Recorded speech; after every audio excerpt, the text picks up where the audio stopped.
Never, never, never die. Never die. Never die. Never die. Never die. Never die. Never die. Never die. Never die. Never die. Fuck you. It is Tuesday, 5:49 a.m., and you might be wondering, what the fuck am I doing up so early? Well, I got a special guest from across the United States. It's actually almost 9 o'clock his time, so it's a little less early for him, but I'm glad to have him on. Please introduce yourself. My name is Robbie, and I'm East Coast, son. East Coast, West Coast right now. We're doing the time zone difference. That's it. Robbie is from Out of the Blank, and I was just recently on his podcast, and this guy, over 600 episodes. That's nothing to scoff at. That is really chasing the dream. That is making shit happen. That is really getting shit done. That's the definition by me. And the reason it is because that just doesn't fucking happen. I'm at 400 episodes, and I've been doing this almost 4 years, and you blow past me. And you just don't have regular, like I do short podcasts because I'm in your face. People can only take so fucking much, especially with my fucking loud fucking voice and the popping in their fucking stereos or earbuds, whatever they're doing, because I know I peaked the fucking mics. I try to adjust it, but it doesn't fucking matter.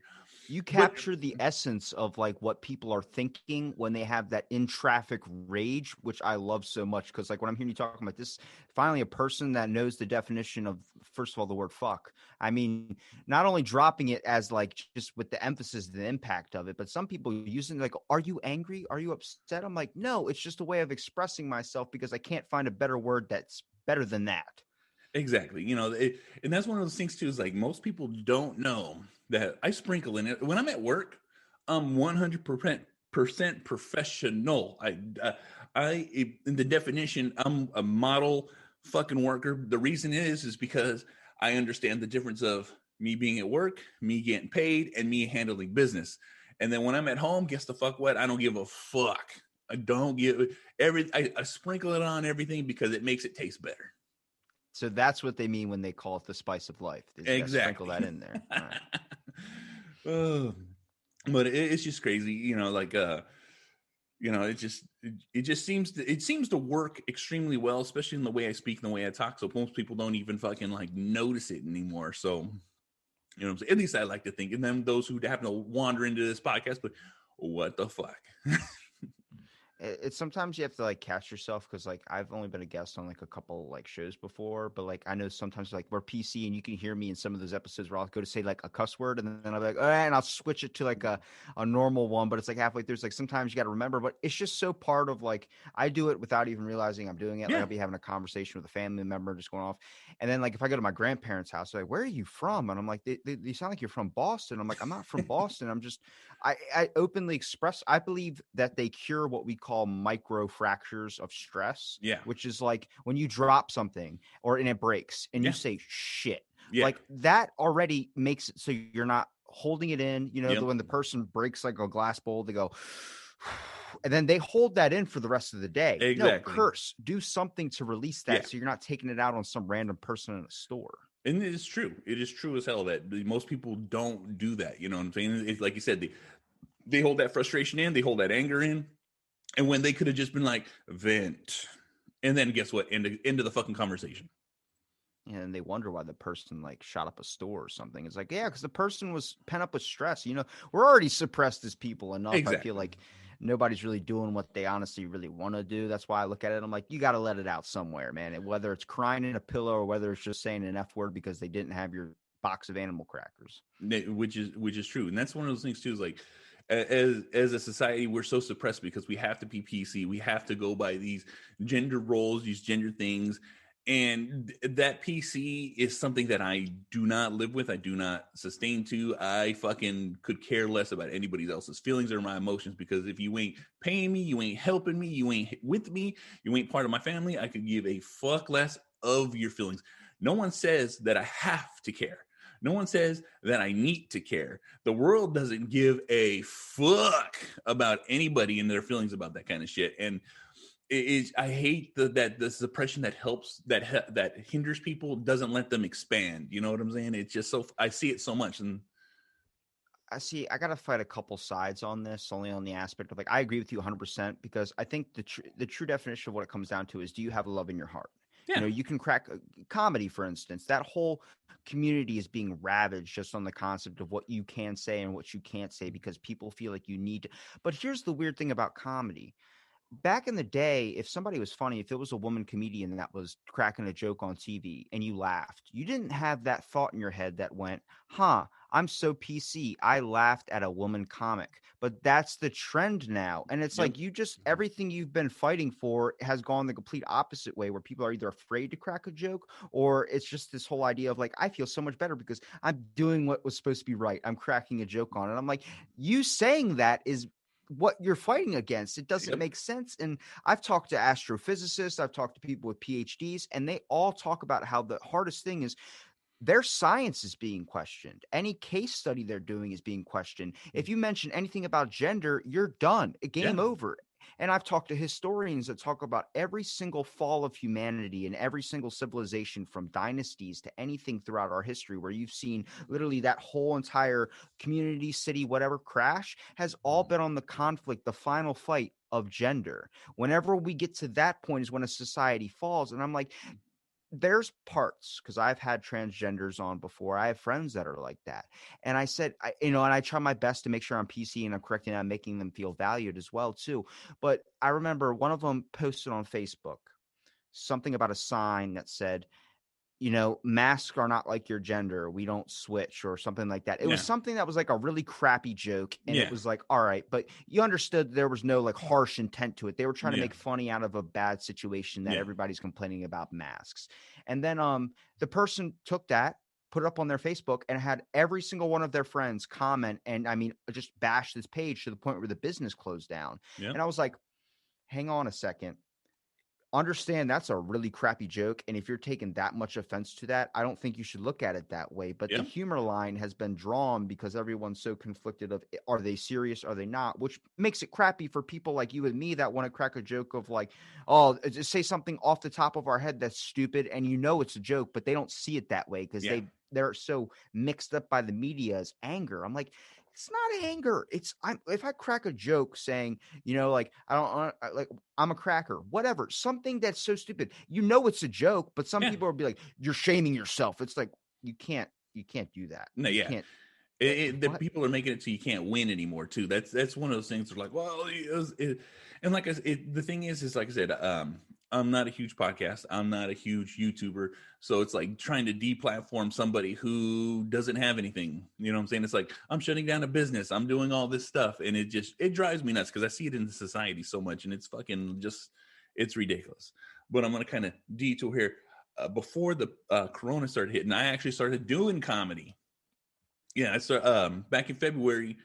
Um, I started. I did my first. Oh, I did about 3 or 4 open mics, and then I ended up getting invited to do an actual like comedy show at like that wasn't it wasn't an open mic place.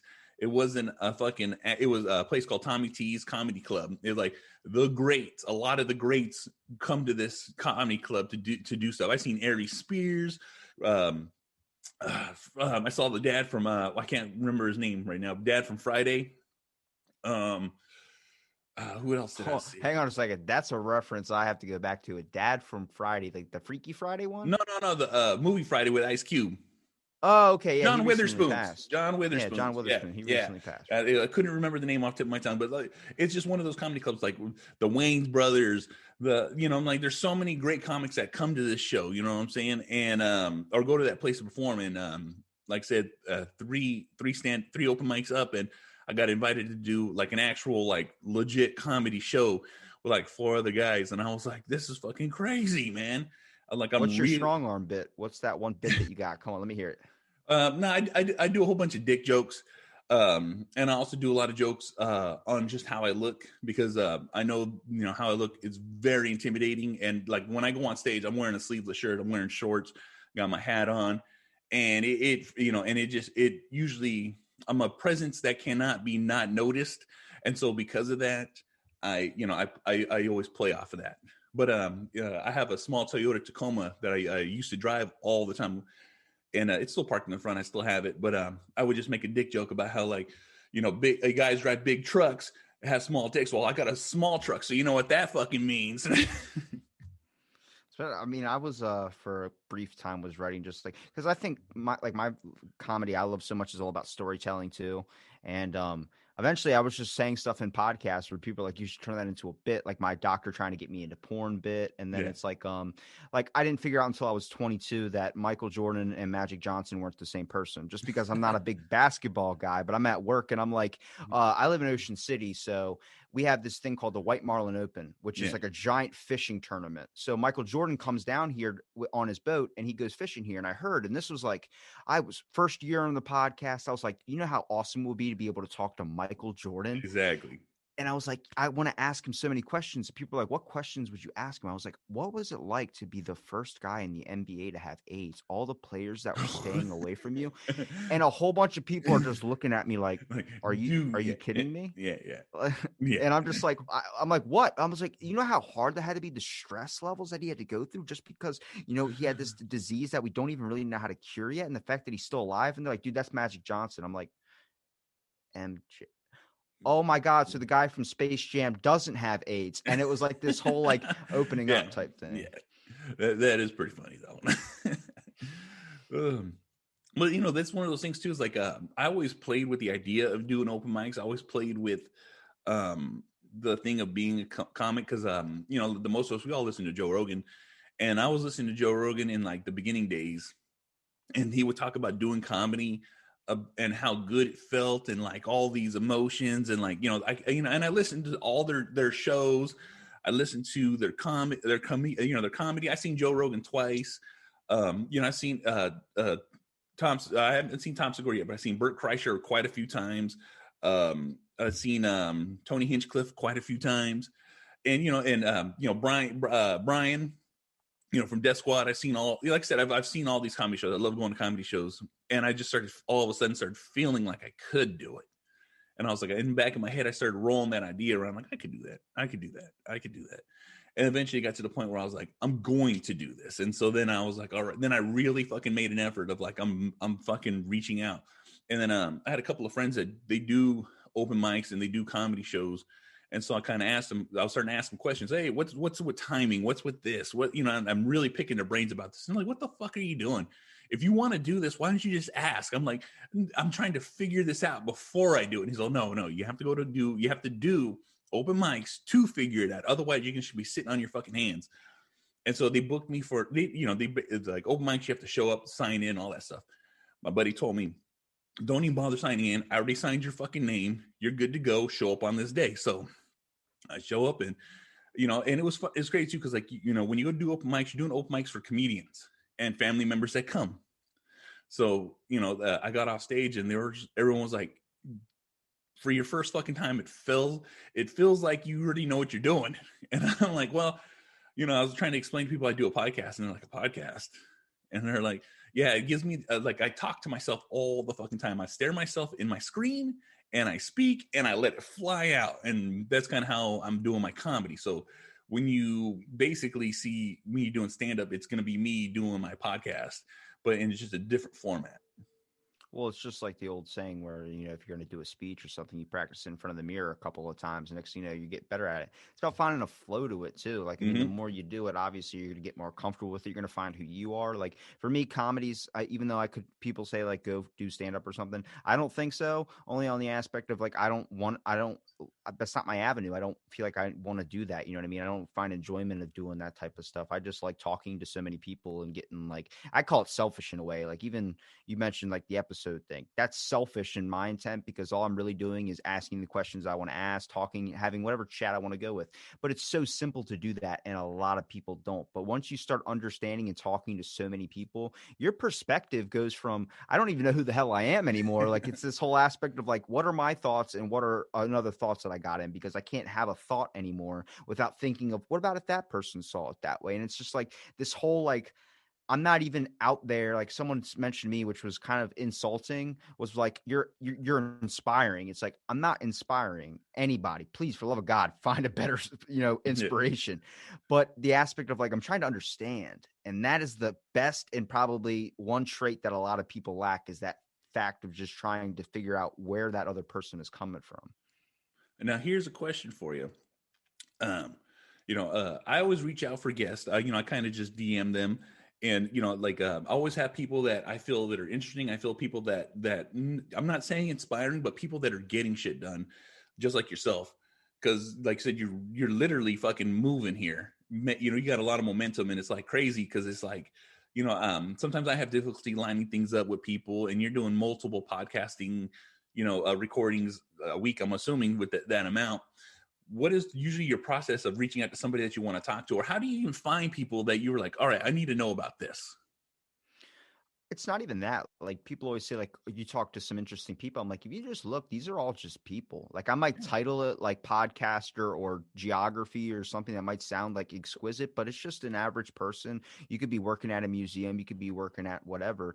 I mean, I think the most I've done in a day is probably 18 recordings, about an hour each. And I gave like myself like a good 4-hour time period, 2 hours to work out, and then, pee, eat breaks, whatever all that good stuff. But, it's, I mean, it's just people. I just feel like I see a page, I see something I like, I want to talk to them about it. I think that's the thing, was like, do I want to sit here doing structured interview? And I was like, that's why I call it conversation, because like it's just talking. If you want to, like, there's episodes you'll click on that'll be like, whoa, astrophysicist, and then you click on it and it's all about like motivation, it's all about whatever it is, it's just whatever they're feeling at that moment. Because how many times you get in a situation and it's like a scavenger hunt to me, is when I get into a conversation, the first 5-10 minutes is trying to find that flow, trying to find that, where the hell is it going to go, but then you hit this weird jive, and the next thing you know, you're off, and it's on something you didn't even have nothing lined up to. I always like to throw them off guard, because I'm generally interested in the person I'm talking to. Like, it doesn't matter who you are, if you're boxing shelves in a warehouse,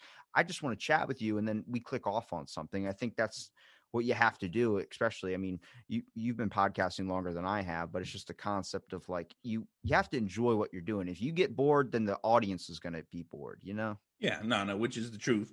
You know what I'm saying? But that's the thing too, is like, I've listened to quite a few of your podcasts already, and you can just hear the passion in your voice about doing this. You know what I'm saying? And it's just so, I'm not saying crazy, but it's just like, it's very impressive. That's what I'm going to say. It's very impressive, because I'm just like, man, you can really dig it out of people. And it's having that sense that, you're making people feel comfortable to the point where they're just like blurting all kinds of shit out. And it's fucking great. You know what I'm saying? Well, even out of the how many episodes I've posted, I have like 80 that I've never posted and probably will never be able to post, just because someone said something they didn't feel what they were comfortable. I just had that happen last week.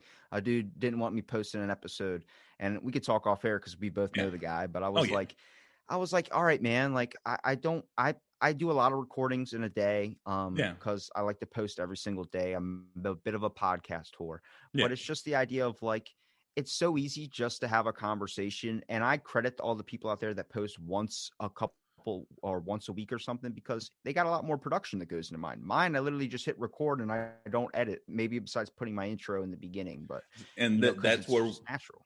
And that's where we line up, because I do the exact same thing. Everything that everybody gets from me is 100% raw and cut. If there's dead air, guess the fuck what you get? You're getting dead air. All I do is nip off the beginning and the end, just to make sure that I can insert my fucking intro and outro, and that's it. You know what I'm saying? And the best is when you get a good sneeze. I just had that happen recently. I sneezed right at the beginning of it, and I was like, I'm keeping that in there. I was like, it was too perfect. Like, you got the stars you're seeing. It's like, all right, that's how you know you're feeling good. That's it. That's how you know what I'm saying? That is exactly how you do it. It's just so fucking crazy. And then, we've been DMing back and forth and stuff like that. And you happen to be into the alien, paranormal, Bigfoot section of me. And I'm saying, I'm just being vague on the Bigfoot and the paranormal. I'm just more of the alien, because so far that's what I've been able to get at you. But with a lot of the documents they're getting ready to pull out, because you sent me a website and stuff like that, and you it's just so recently depressing, dude. It's so depressing, man. If you read those documents, everything is redacted. But look, if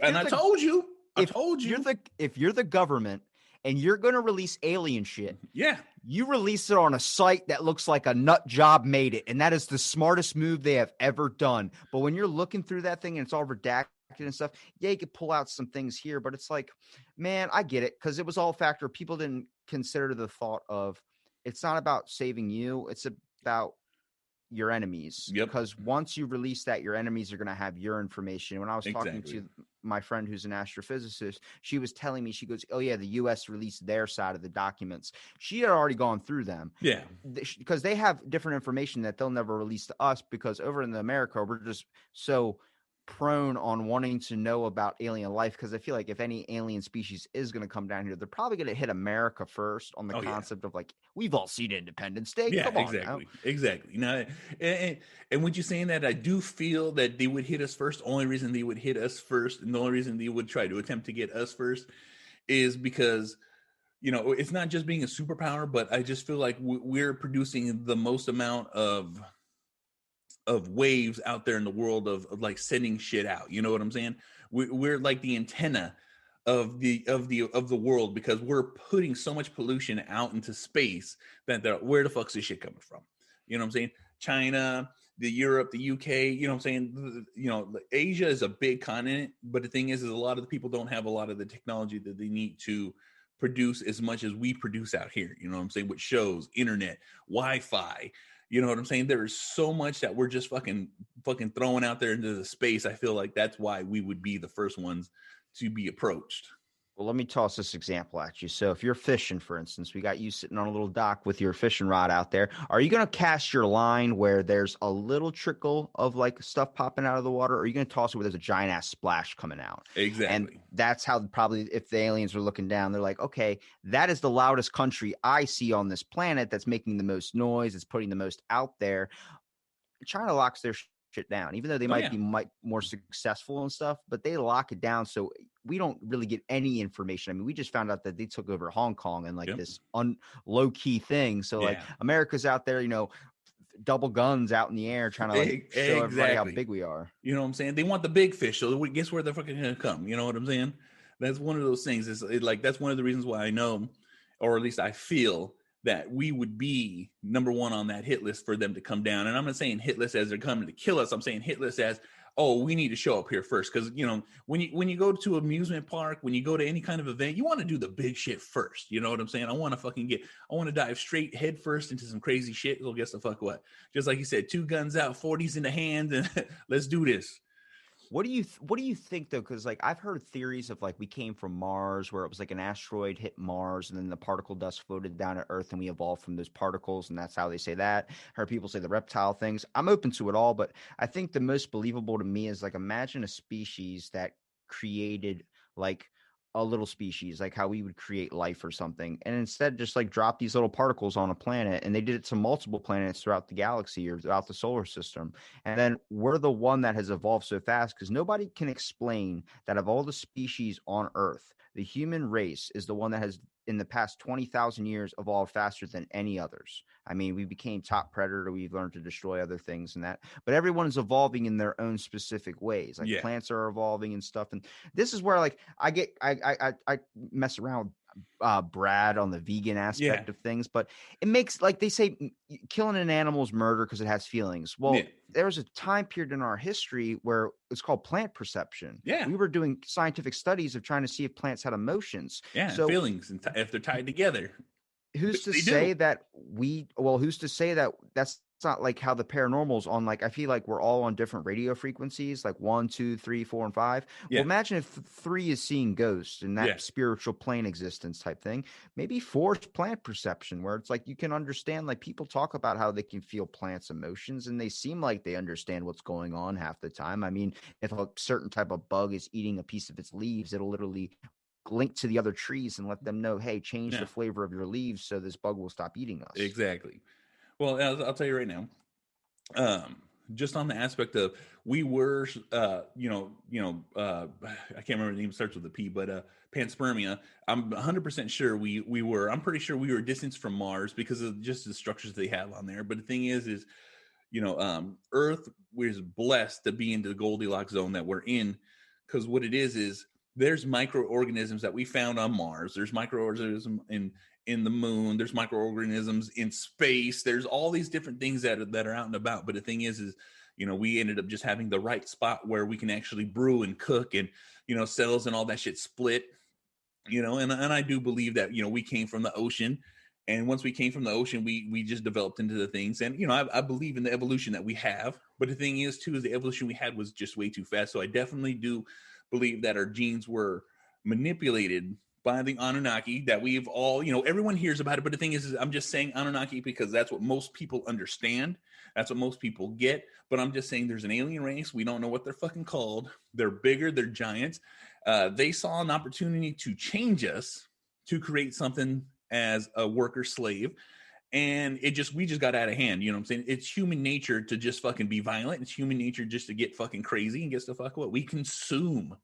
That's what we do. You know what I'm saying? And so once we got out of hand, they got what they wanted, they dipped the fuck out, and then we just started exploding from there. And that's just, that's what my perception is of this whole thing is. And and when you talk about the multiple verses, the multiverse, the interdimensions, just like I said, there is frequency links. You know what I'm saying? Because every so often you hear stories of people talking about, well, all of a sudden I started seeing this, and all of a sudden I started feeling this, and all of a sudden I was in a different fucking place. But the thing is we can switch through them. We just don't have the mental capability to do it. There are those that have the ability to glimpse into it. There's people that have had head injuries that all of a sudden they can see shit, they can hear shit, they can feel shit. Well, guess the fuck what? It's because they've been able to trigger that part of the brain where they can kind of glimpse into it. They don't have control of it. They can just see it. The same thing like psychic mediums and all this stuff. They are fishing, essentially to see into it. You know what I'm saying? They're just getting glimpses and motions from it. But the thing is they can't fully control it. I don't think I've ever seen anybody that can be like fully just immerse themselves into it, and that's one of those things I always talk about Bigfoot is I feel Bigfoot is an alien. I also feel that he's interdimensional. And the only thing is because I've seen plenty of videos out there, and I'm not talking about hoaxy videos. I skim through Bigfoot videos all the time. And when it's fake, I'll call it fake. When it's real, I'll call it fucking real. I'm just a straight shooter from the fucking hip. But the thing is, I've seen videos where it's just, and then gone, or in and then out. There's no reason for it. The technology works. Cameras don't fail. You know what I'm saying? People fail. There's reasons things fail. And the reason those things fail is because we're moving, we're doing. But the thing is, there's trail cameras out there that record, and it records. And then all of a sudden it loses 2 seconds. No, that's like one of those moments. You just gave me the best idea in the world. Is imagine if the aliens, like Bigfoot is an alien, but it's not just one, but it's a disguise. Like they can't replicate or clone the idea of what a gorilla looks like. So that's their shitty like Walmart version of the gorilla costume, and they come down here and that's what they're doing. So I don't think there's just one magical Bigfoot everybody talks about. I believe it's a species and it's a race. 100%. But I believe like if they are aliens, hey, maybe they're messengers or something like that. Maybe they're brought down here to kind of like as surveillance or something to make sure we're doing okay. That's why we can never get like a good track on them. Or the interdimensional thing. Maybe it's like a spirit animal. You have to be high to kind of see it, this aspect of things. But it wouldn't explain the video cameras and stuff. But dude, imagine we get to a point in the world where people start getting the Neuralink. It's going to be a thing. It's going to be like mandatory. Like, we've went from creating artificial life to just wanting to enhance our human capabilities to the full extent of putting it inside of us. Exactly. Imagine you ground your kid. You say you're grounded, no cell phone, no nothing. You sit in your room and you're not going to leave. They go, fine. And then you go up in their room and they're not there. And you're like, where did the kid go? Well, he's not in dimension A. He's in dimension B. And in dimension B, he's able to do whatever the hell he wants over there. Exactly. Which is more than possible. And I'm going to slip back because with Bigfoot, one of those things is like they always talk about and this is all like biblical text and stuff like that. They always talk about watchers, those that were left by the gods to pay attention to us, to make sure that we didn't get out of hand. But the thing is I always felt Bigfoot was that. And he's like, you know what? I'm fucking good. This shit is fucking getting crazy. Motherfuckers are crucifying people. People are fucking murdering people. And they're trying to create this whole religion shit when it was just us. And so they're just like, you know what? I'm going to just step back into the fucking, back into the world and just be invisible. You know what I'm saying? It's one of those other things. It's like it's just left from the olden days. It's an old race that just does not want nothing to do with the garbage shit that we do. That's why, like, if I could go back to a certain time period, I don't know which one I would want to go back to because I have so many questions on everything when it comes to biblical texts, when it comes to all this stuff. That's like, I like the idea of not having a final answer because I believe in life there are no definitive answers. Even in science, it gets exposed. Religion, Yeah. it gets exposed. I Yep. believe if you think that this is the 100% answer, it's probably you're really shaming yourself because you're not having an open mind to things. But Yeah. if I go back in time, dude, I would love to go back to like Leonardo da Vinci, see all his machines and stuff that he was creating. I love to go back and see what they were talking about. Did Jesus walk on water? Was he standing in a shallow Yeah. pool? But even the concept of Paul Revere, man, you're on that long ass horse ride and you tell me not once you stopped to take a dump in a bush or at any point you didn't take a pee at all. Well, with all that moving, man, it definitely would make you, you know what I'm saying? For any of those who ride horses, understand that shit. If you got anything in your system, it's going to definitely let you know. That's what I'm saying. I'm like, and then Benjamin Franklin, like, all right, here's my conspiracy talk time. I always love tossing these out here. And sometimes I tossed them out in an episode before where I actually made myself believe it. I was like, that actually could be a thing. But I was learning about Abraham Lincoln, his assassination and everything. And I was like, okay, the most obvious thing that people always point to is the fact that he did not die exactly when he was shot in the back of the head. Yeah. He actually lived 8 hours later Yeah. to create the Secret Service and everything. The bullet was just lodged back there and he slowly died. Yeah. Well, I was thinking, I was like, what happened around the time of the war where just this random fucking actor shot this dude in the back of the head? For what reason? It couldn't be on war efforts because he was not even associated with the war. If anything, he was fighting the same side as Abraham Lincoln. They always bring it to a slave thing. No. Abraham Lincoln, like a month or so before, had went to the giant oil companies and all these major factories and asked for a bailout of cash for the war. And they said, okay, but you have to do this. No one, at least I don't know what exactly they asked of him. He said no, and he started printing off his own money. And that's why we have our money as greenbacks. Yeah. Then he gets shot, what, two weeks to a month later by a fucking actor? I'm like, all right, hold on a second. Exactly. And then not even after that, John Wilkes Booth's brother was almost hit by a car. His kid was almost hit by a car.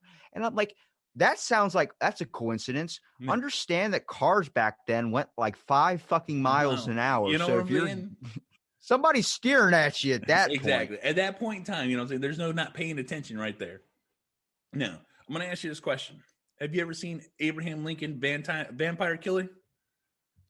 I saw that before I saw Lincoln, and I can tell you that was a better film. That was a way better film. Let me tell you something right now. That's the imagination of Abraham Lincoln that I'd love to keep. You know what I'm saying? I know it's not real. I know it's not, you know what I'm saying? It's a movie. But that's the version that I'm going to stick with because I just feel Abraham Lincoln would have been a badass like that. You know what I'm saying? Cutting down vampires, knocking down trees, splitting all kinds of shit. You know what I'm saying?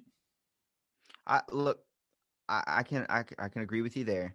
But if you look at any of our presidents and you look at some of the stuff they do, like a lot of this hidden history stuff that starts coming out, I really wish they would include in the textbooks. Like 1939, before we went to war with the Nazis, I think it was Truman. He was about to, I think, publish a article or a document that was talking about the search for alien life. And then he got drafted, became the ambassador, and then got drafted into the war with the whole, like he was more focused on war efforts before that document could ever be released. And I'm like, hang on a second. Like, I'm starting to really like our presidents because they're talking, like they're dropping us hidden messages. Oh yeah, no. They are, man. There's so many presidents that are like, I'm going to fucking find out. Well, guess the fuck what? As soon as they find out and as soon as they become president or, you know, whatever incident happens, you know what I'm saying, they just get almost deplatformed and then put into the presidency to fucking shut the fuck up. You know what I'm saying? It's so fucking crazy. It's like dangling the biggest fucking carrot in their fucking mouth, in their fucking face. They're like, oh, you want to release something? Well, guess the fuck what? You want this? No. I want someone to. I mean, the ones we have now kind of suck, in my opinion. And I mean, it is what it is. You know what I'm saying? Like, sometimes, you know what I'm saying, we're just stuck. You know what I'm saying? But the thing is like, and this is what I see. I don't know if you're on TikTok, but I follow TikTok. I'm on TikTok. I put videos on TikTok. And it's just some of the most craziest, funniest shit to watch. And the algorithm really gets you. But the thing is I was watching one and it was talking about the guy was sitting there like pondering like, oh my fucking God. And then Gen Zs are going to be the one producing commercials in 10 years. And I'm sitting there like, and so then he made a like in the thing, it was a commercial of Subways with a cat just meowing the whole time. And so you gotta imagine there's gonna be a fucking president that's a Gen Z eventually. And it's just like, oh God, hope I'm not alive for that. I fight the fight with the millennials on the aspect of like I think they're so outrageous because they're trying to make up for what I would call lost time. Like when you see like I don't want to hate on the feminists here, but when you see a feminist freaking out about all these types of things, it's because for so long you didn't have that, and then now you're trying to make up for lost time. So that's what millennials are trying to do. They're getting blasted with everything from the media saying, "Hey, this world is going to explode tomorrow," and you're like, "Oh my God, I got to do the best I can to fix it."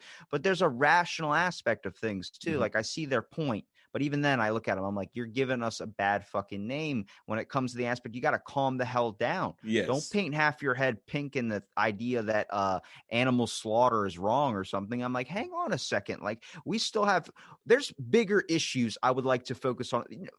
Put the alien things aside. Yeah. I want to focus on the homeless population. Why the fuck is there so many homeless people when we have food that expires and on that day they throw it out? You can make them sign something. They're homeless. Yeah. They don't care if it gets them sick. They need food. And most of the time that food lasts longer past the expiration date. But you sit there and people throw it in the fucking trash and they watch you jump in the dumpster and get it, knowing you're going to. I don't like that. I mean, I got salmonella off a box of fucking Honey Smacks. You don't see me bitching about Honey Smacks. Exactly. No, anything. I sent them a letter telling them, please sponsor me. I got sick from your cereal and I still eat your shit. You know, and that's one of those things too, is like, you know, I live in California and the homelessness is fucking ridiculous. But the thing is, it's just like one of the things that they brought up during this whole presidency thing is like, you know, we're receiving stimulus checks. I'm not saying no to the stimulus checks. I'm going to take the stimulus checks. But the thing is with all that was brought up about where the money's coming from and where the money's going, they're like, we're sending all this money overseas. Fuck, we got our own issues here. We got our own problems here. What about all those fucking billions and trillions of dollars actually helping people to reestablish themselves, not just fucking like with programs that are sponsored by grants that fucking don't pay for nothing. You know what I'm saying? People barely have the ability to help. And the thing is like one of the things I'm talking about doing this year is picking what the fuck's it called? I'm going to basically pick a cause, and then I'm going to sponsor a cause. I'll reach out to them, stuff like that. I'm thinking about doing for, you know, like, you know, shelters or, you know, some kind of, you know, animal. Pick one that doesn't get any attention. Like, well, I would like to. There's plenty. I always said I'm about to say, I was always like, if I was going to be rich, like if I had billions of dollars, like it's kind of what upsets me about Conor McGregor buying $1 million watch. I'm like, you look, I get it. You're balling, but still. Come on now. Like, worry about people too. I would want to donate to like the charity for people that can't see the color red or something. Like something fucking crazy, insane that nobody ever wants. Like, I don't care about that. It's like, I want to donate to them. Yeah. See, you know, I'm a dog lover and I have a pit bull, and it just always drives me nuts on how badly they're mistreated and misrepresented in the media and any aspect. There's places that are pit bulls are banned. You can't, in the United States where you can't even own one. And it's just all. I'm surprised you still have a face, Ben. Yeah, exactly. You know what I'm saying? You know, and so I'm like, I'm kind of like, you know, kicking around the idea of, you know, like, you know, I'm not a huge platform, but I am a platform, and I'm more willing to throw stuff out there. But you know, and it's just like with all this money that's being thrown around, and yet we can't even solve our own issues or solve our own problems. And we have tent cities over here. They basically like if there's an inch of space. Like, here, I'll put this, I live pretty close to Oakland. My brother's right there in Oakland. There's an island in the middle of a road, and it's literally got like 6 or 7 tents and then one giant tent with a garage. You know what I'm saying? And it's just there. And I'm just like, what the fuck?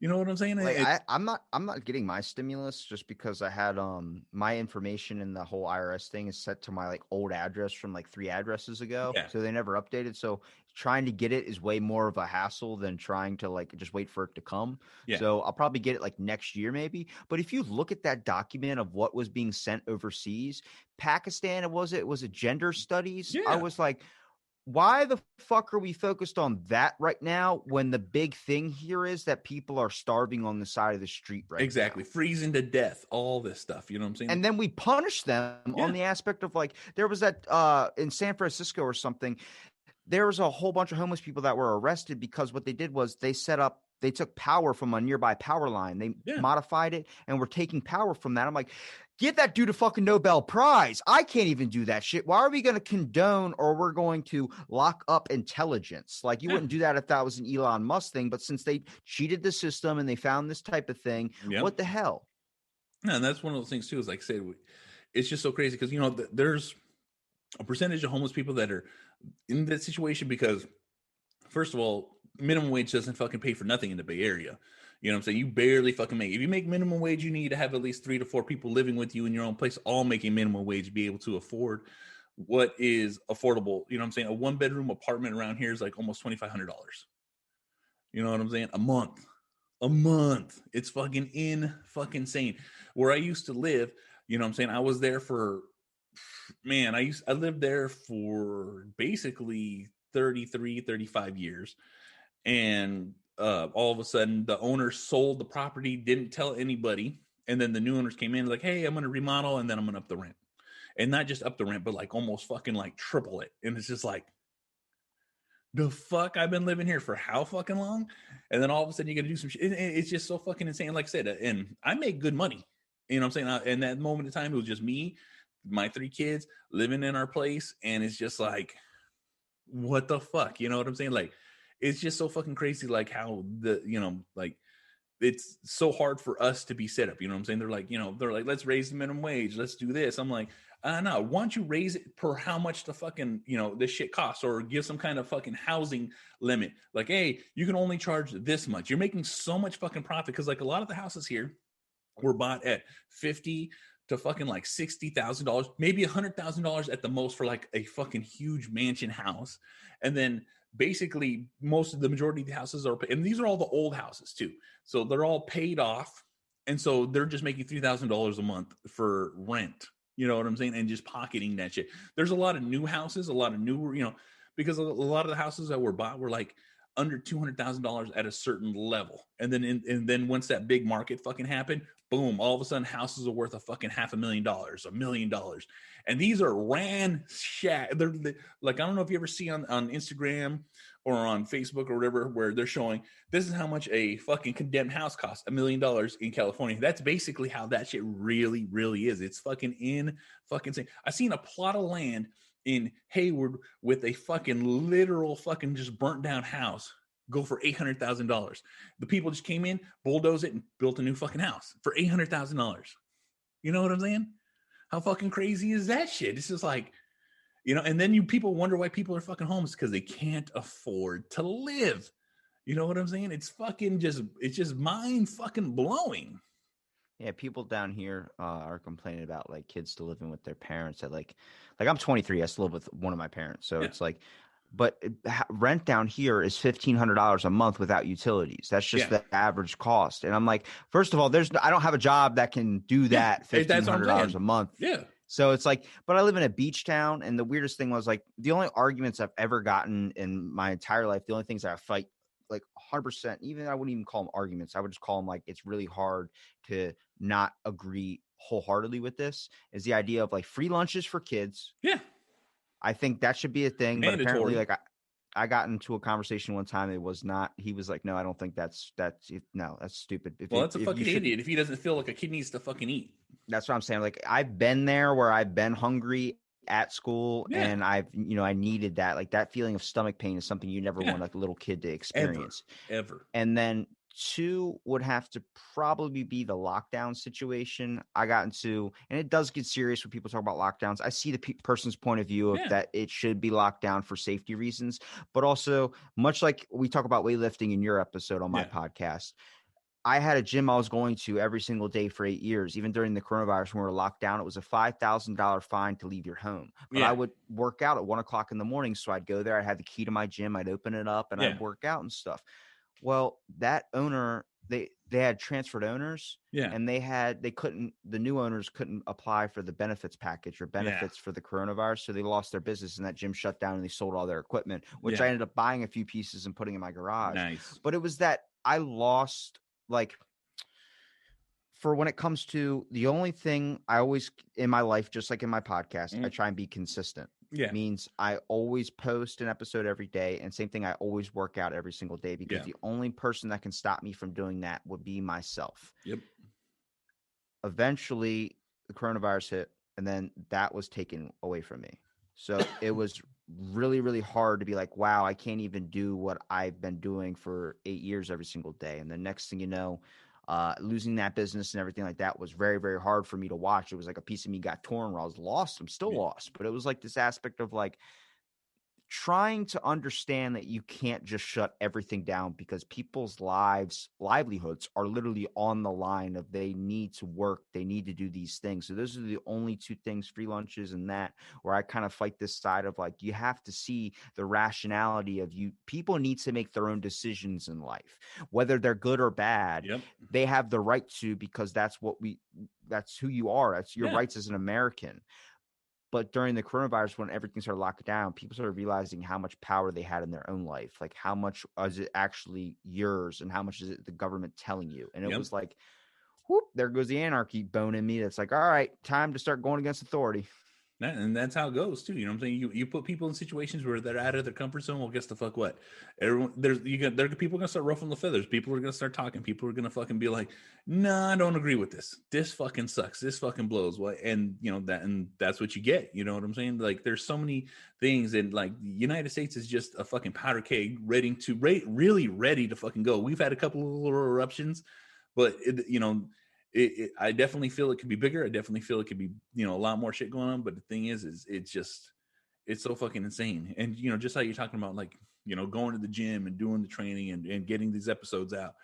It's that comfort that we get to have. And once it's taken away, that's what changes our aspect and our outlook on things. Cause they're just like, what, it's no one can tell me what to fucking do. And then all of a sudden I got the government saying, nope, shut it the fuck down. And I don't like that. Yeah, I mean, I always like to look at the positive about like what did the whole entire coronavirus thing like open up inside of you, because a lot of people I think found themselves a little bit. I mean, I I came to the conclusion like it was a gym addiction I had. Like I'm still addicted to it. I still work out every day, Yeah. 2 hours a day, but it was an aspect of like sometimes I'll cut it early if I want to go home and podcast, or if I want to do something, or if I want to just not be there anymore. Because it came to the point where I was like, wow, every day I was looking at the infines of a gym 2-3 hours a day. And even though that is cool, if you're loving what's doing, you love working the weights Yeah. and stuff, but it's also about living a life too. Like I want to travel when things hopefully open back yeah. up. I got so many people I talk to from around the world. I'm going to go visit these people and be like, Yeah. hey, let's fucking grab a slice or something. You know That's what I it. mean? No, that's one of those things too. Is like, when you're spending that time, and I just did a podcast yesterday on it. It's actually mitigating your time, making time to do what you want. I mean, just like you said, you have a gym addiction, but the thing is that addiction helps. That addiction calms. That addiction puts you in the mood to be able to do other things. And so it lets you know that's a jumping point. This is my jumping point. This is the part that helps me succeed in life. And so guess the fuck what I do? I succeed. I get these 2 hours in. Whether I need to do 2 hours or not is completely dependent on my day, because I make time for what I'm doing. And when you make that time, It is early though, but have you worked out yet? no, I literally had my cup of coffee, sat down, and started recording this with you because pretty soon I'm gonna go take my dog for W. Can't say the real word. I was about to say, because I give you credit for that, man, because that's something I could never do. I work out 3 o'clock in the morning. Like if that's not the first thing, I can't even do the podcast. Oh, yeah, I can't yeah. do anything. Oh yeah, no, like being as old as I am, I got to have at least 2 cups of coffee in me. I got to stroll because just like how you said you got things you do. I have 2 cups of coffee. I post at least 10 to 20 pictures a day on Instagram.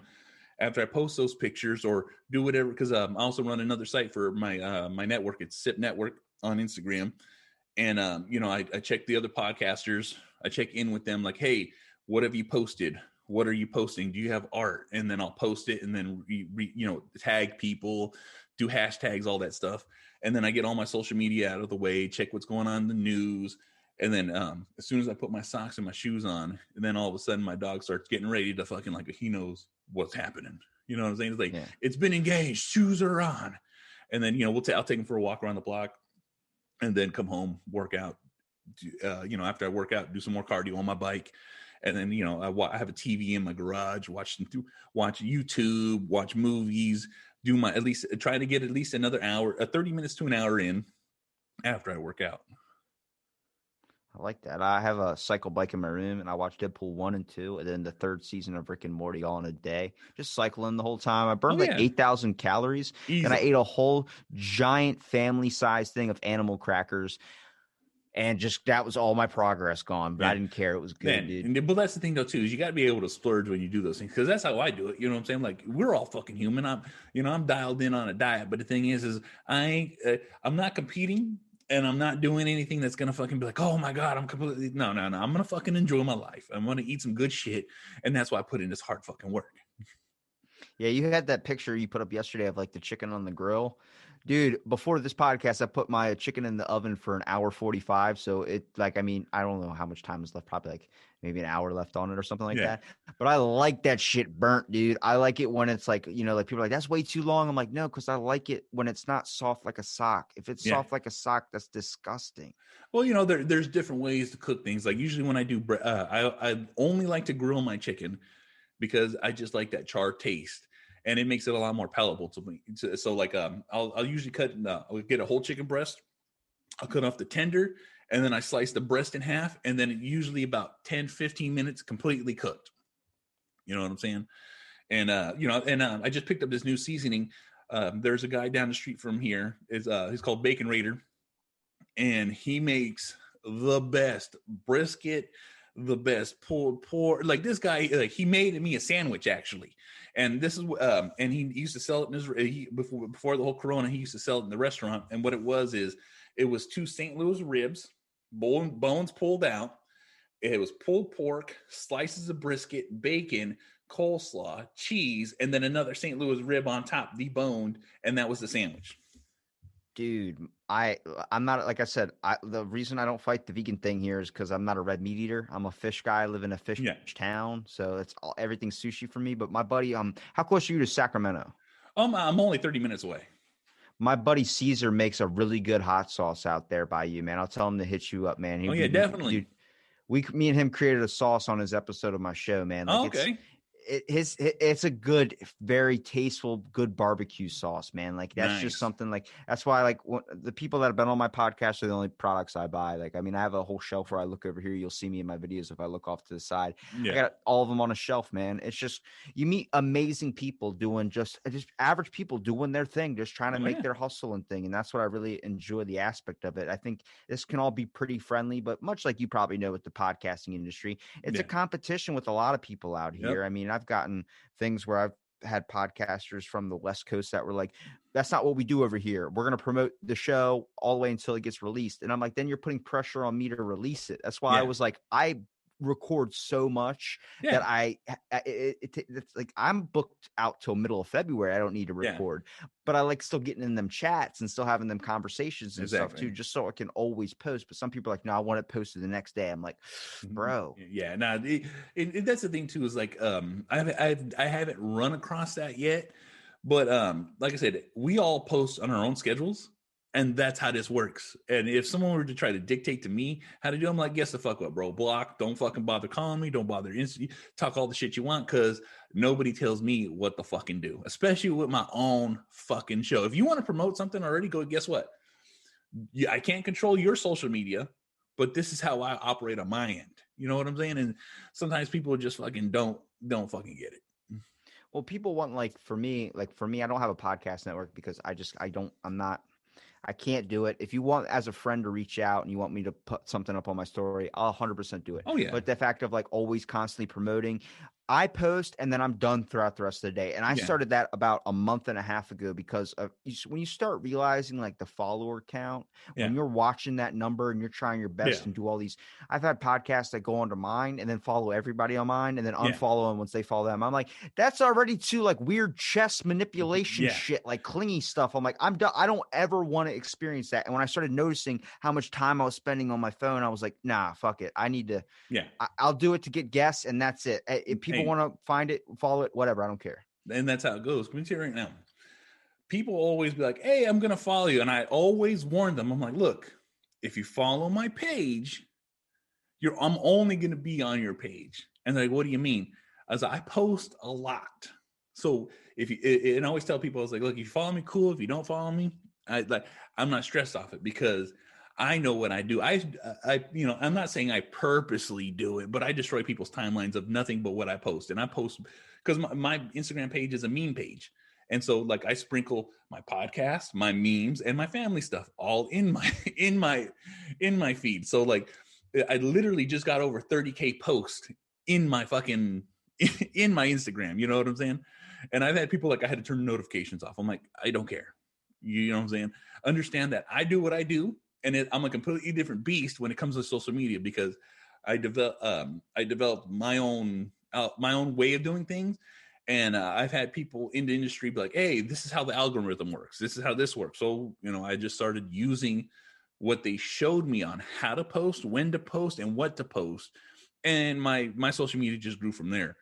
And you know what I'm saying? And like sometimes I'm surprised on how many people actually follow me because of how much I fucking post, It's just fucking crazy. Like if I talk to you, I talk to you. But if someone messages me saying, "Hey man, you didn't like a couple of my posts," I'm like, dude, I'm rarely on my phone. Yeah. Like I play Dragon City out of everything. That's the one game I think I've spent more money in than this fucking podcast. Like that's the thing for me too, is like people always ask like, where can I support? Where can I do this? I don't have a Patreon. I don't have any of that because at one point in my life, I was told I was made fun of for being annoying, and I never thought anybody would want to hear me talk. So I'm always going to keep my content free because I don't want to do this professionally. I gave up a radio gig to do this. You know what I mean? Like I could have my own show, but I was like, I'm good. My parents own radio stations, and I was just like, that's not me. I want to build this up the way and see it grow how I want to grow, just like a baby. But this isn't what I want to do for a living. I mean, it'd be cool, whatever, sure, but I would rather try and find myself. You know what I mean? What the hell do I want to do? Whether it's like going bodybuilder like I used to back in the day where I was working out twice a day and just getting insane with it. Yeah. I don't know. I'm having fun right now, so I can't complain.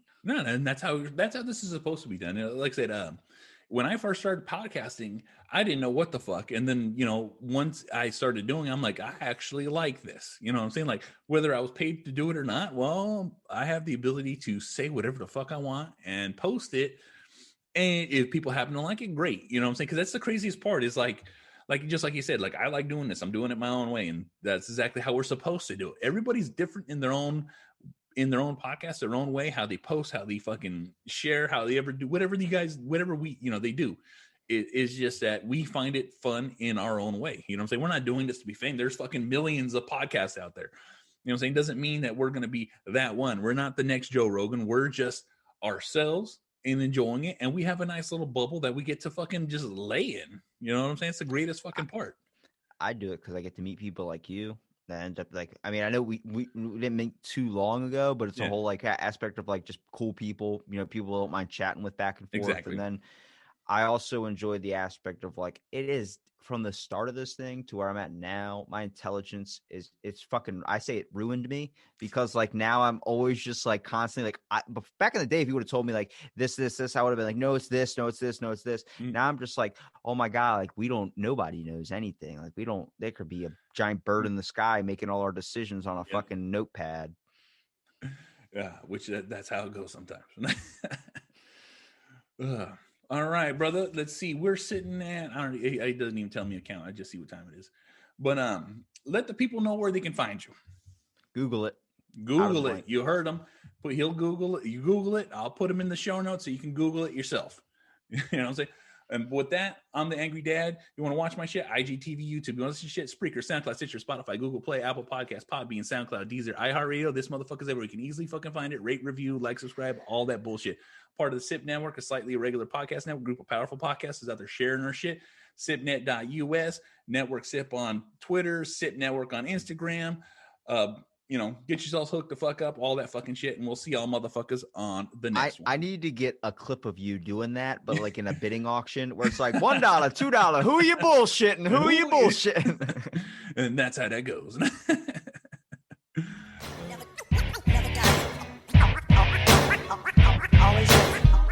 Always living.